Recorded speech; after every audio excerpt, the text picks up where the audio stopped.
Steel is highly resistant to shaping when it's cold, and for that reason it is generally rolled whilst it's hot.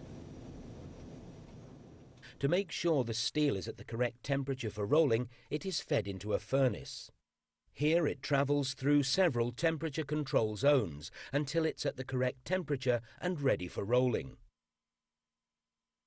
Whatever the product, the principles of hot rolling are the same.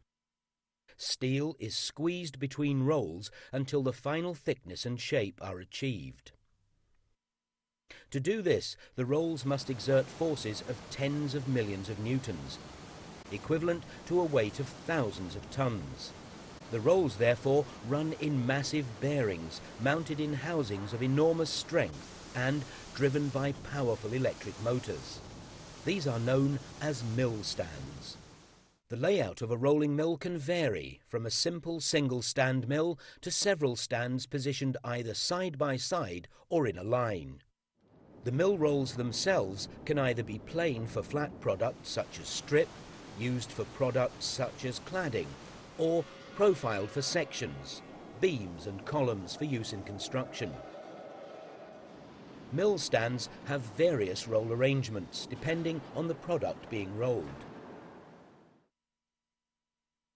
The simplest arrangement is a two-high stand, used mainly for long products such as sections. For light sections and bars, three-high stands are sometimes used, with the steel passing one way through the bottom gap and back through the top gap. Four-high stands have two work rolls in contact with the steel, supported by larger backup rolls to prevent distortion caused by the rolling face. These give greater accuracy for rolling flat products, such as plate. Universal beam mills include stands with both horizontal and vertical rolls bearing on the steel simultaneously.